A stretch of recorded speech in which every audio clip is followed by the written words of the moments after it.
تو ظہر کے وقت میں آدمی جب قیلولے کے لیے لیٹتا ہے، اب صبح فجر کے وقت کا اٹھا ہوا جب آدمی مسلسل کام کرے گا تو دوپہر کو آرام کے لیے لیٹنا یہ ایک طبی حاجت بھی ہے اور یہ سنت بھی ہے نبی کریم صلی اللہ علیہ وسلم کی۔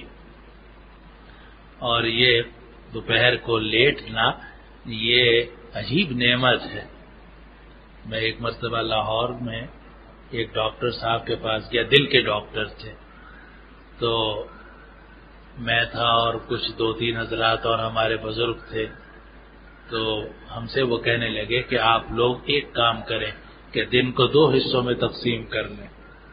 ہم نے کہا جس کا کیا مطلب؟ کہا یہ ہے کہ سنت کے مطابق قیلولہ کریں، فجر کے وقت اٹھے اور دوپہر تک مسلسل کام کیا، پھر اس کے بعد دوپہر کو آرام کیا آدھا گھنٹہ یا جتنا بھی توفیق ہوئی، پھر اس کے بعد جناب تو دن 2 حصوں میں تقسیم ہو جاتا ہے۔ جب دن 2 حصوں میں تقسیم ہو جاتا ہے تو صحت اچھی رہتی ہے۔ اور میرے استاد تھے حضرت مولانا صاحبان محمود صاحب رحمۃ اللہ علیہ، میں لاہور میں رہتا تھا، تو وہ ایک مرتبہ لاہور تشریف لائے اور 3 دن انہوں نے میرے پاس قیام فرمایا۔ تو وہ مجھے دیکھتے تھے کہ میں فجر کے وقت میں اٹھتا تھا اور جناب ان کے ساتھ نماز پڑھنے گیا، پھر ناشتہ، پھر اور دوسرے کام، پھر جامع اشرفیہ جاتا تھا، وہاں پڑھاتا تھا، وہاں سے میں دکان پہ جاتا تھا، وہاں کام کرتا تھا، پھر مغرب کے بعد میں گھر آتا تھا، مطالعہ کرتا تھا۔ تو حضرت میرے ساتھ رہے۔ حضرت نے دوپہر کو مجھ سے فرمایا کہ بھئی تم قیلولہ نہیں کرتے؟ میں نے کہا نہیں حضرت میں تو نہیں کرتا، وقت ہی نہیں ملتا۔ میں تو غلط ہے، اور دوپہر کو تو آرام کرنا چاہیے، تم اتباع سنت کی نیت سے آرام کیا کرو۔ تو حضرت نے، میرے استاد نے تاکید فرمائی اور فرمایا کہ کوئی یہاں چٹائی ہے؟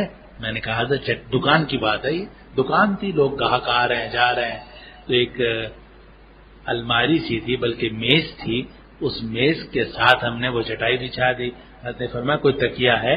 میں نے کہا جی ہاں ایک تکیہ ہے، جب ہمارے دادا مفتی شفیع صاحب رحمۃ اللہ علیہ آتے تھے تو ہم وہ تکیہ دے دیتے تھے، ٹیک لگاتے تھے اس سے، فرمایا لاؤ وہ تکیہ لاؤ، اور حضرت وہیں لیٹ گئے۔ اب گاہک آ رہے ہیں جا رہے ہیں اور اسی میں حضرت آرام فرما رہے ہیں۔ تو حضرت مولانا صاحبان محمود صاحب رحمۃ اللہ علیہ 3 دن میرے ساتھ رہے، کرم فرمایا انہوں نے، لیکن ان کے جانے کے بعد انہوں نے مجھے بھی عادت ڈال دی، چنانچہ میں بھی وہیں دکان کے اوپر گاہکوں کے درمیان ہی اپنا قیلولہ کر لیتا تھا اور آدھے گھنٹے لیٹا رہتا تھا۔ تو بات یہ چل رہی ہے کہ دوپہر کو لیٹ جانا یہ ایک طبی حاجت بھی ہے انسان کی، خاص طور پر جب صبح سے اٹھا ہوا ہو۔ یہ خاص طور پر اس لیے کہہ رہا ہوں کہ اگر اٹھا ہی ہے 11 بجے تو ظاہر ہے کہ اس کا آدھا دن تو ویسے ہی نکل چکا ہے۔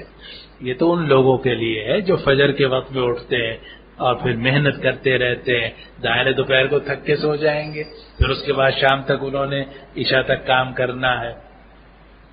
تو یہ عرب میں بھی یہی طریقہ تھا کہ صبح صادق ہوتی تھی، اٹھ جاتے تھے۔ اب بھی گاؤں میں، دیہاتوں میں اور چھوٹے علاقوں میں جو دفتر میں جانے والے لوگ ہیں وہ بھی یہی کرتے ہیں کہ فجر کے وقت کے اٹھے ہوئے جناب رات تک وہ اپنا ڈیوٹی پر رہتے ہیں کام، لیکن بیچ میں تھوڑی دیر کے لیے وقفہ دینا، اس میں لیٹ جانا، یہ صحت کے لیے بھی مفید ہے اور دینی اعتبار سے بھی یہ مستحب ہے اور نبی کریم صلی اللہ علیہ وسلم کی سنت اور آپ کا طریقہ ہے۔